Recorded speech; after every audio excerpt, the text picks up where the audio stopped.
और मैं कई बार सोचती हूं कि लोग क्यों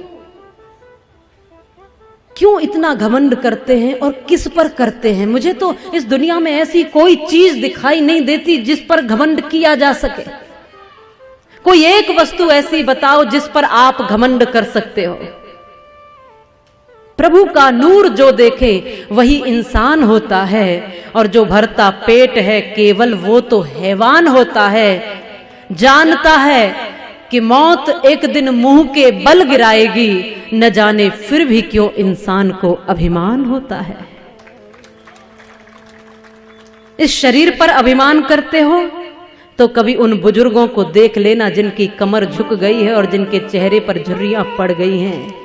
कभी वो भी बड़े इतराते थे इस शरीर पर। यदि कभी अभिमान आए जवानी का तो बुढ़ापे को देख लेना। ये दुनिया खुली पड़ी है, आपका अभिमान थोड़े ही पल में चूर हो जाएगा। बल पर घमंड करते हो तो एक दिन के बुखार में पीले पड़ जाते हो। जरा सोचो उस समय बल कहां चला जाता है।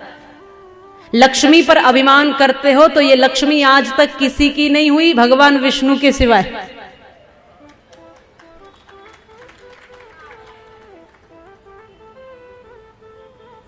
आगता यदि लक्ष्मी नारिकेल फलाम्बवत, और परागता यदि लक्ष्मी गजमुक्त कपित्तवत। ये लक्ष्मी जब आती है तो कितने भी दरवाजे बंद कर लो फिर भी चली आती है, कहीं से भी बरस जाती है। नारिकेल फलाम्बवत। यहां महाराष्ट्र में तो नारियल के फल बहुत मिलते हैं, टटोल के भी देखो आप उनको।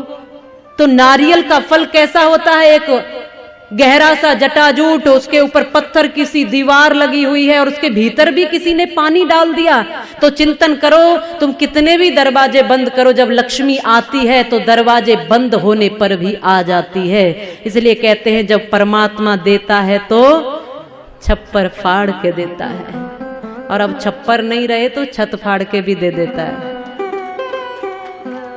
जिस दिन घमंड अपने तू सर से उतार देगा, उस दिन तुझे विधाता अनमोल प्यार देगा। उसके सिवाय जग में दाता न और कोई, और देने पे जब वो आए तो बेसुमार देगा। पर जिस दिन घमंड अपने तू सर से उतार देगा। परागता यदि लक्ष्मी गजमुक्त कपित्तवत। यदि लक्ष्मी जाती है तो भी ऐसे समझ लो कि कैथ का फल, हाथी उसको साबुत निगल जाता है। कैथ का फल देखा होगा, हॉकी के गेंद के जैसा होता है। जब हाथी उसको निगलता है तो ऐसे ही निगल जाता है, और जब वो उसकी लींद के द्वारा निकलता है तो बिना टूटे, बिना फूटे, बिना चटके निकलता है। पर जब आप उसको तोड़ कर देखोगे तो उसके पेट में भीतर ही भीतर उस फल का गूदा समाप्त हो जाता है। ऐसे ही लक्ष्मी जब जाती है तो कहीं से भी निकल जाती है। इस पर अभिमान करने की जरूरत नहीं है, इस पर अहंकार मत करो। ये किसी की नहीं हुई, क्योंकि अच्छे अच्छे लोग बैठे रह जाते हैं। जब नोटबंदी हुई तो सब बैठे रह गए। ये जब जाती है तो ऐसे ही जाती, किसी ने सोचा भी ना होगा। अकस्मात जब वो देता है तो भी छप्पर फाड़ के, और लेता है तो भी बिना बताए चुपचाप ले लेता है। और जो आने वाला और जाने वाला है, ऐसी वस्तु पर अभिमान क्या करना। आज है तो उसका सदुपयोग करो, और कल ना भी हो तो उसकी चिंता मत करो।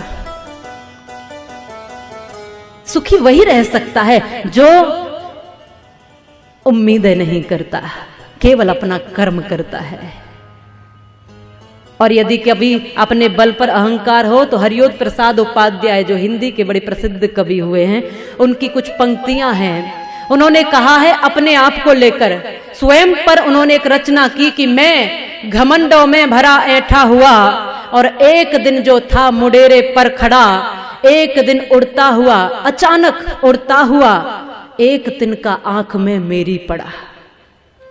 मैं झिझक उठा, हुआ बेचैन भी, लाल होकर आंख भी दुखने लगी। मूठ देने लोग कपड़ों की लगे, ऐंठ बेचारी दबे पांव भगी। तब अक्ल ने यूं मेरी मुझे ताने दिए, ऐंठता तू किस लिए इतना रहा, एक तिनका है बहुत तेरे लिए, एक तिनका है बहुत तेरे लिए। एक तिनका आंख में पड़ जाए तो कैसे हो जाते हैं। जरा सोचो, इस अस्थिर बल पर क्या अहंकार करना। जब जिंदगी को असलियत में जीने लगोगे तो कोई वस्तु आपको अहंकारी नहीं बना सकती है।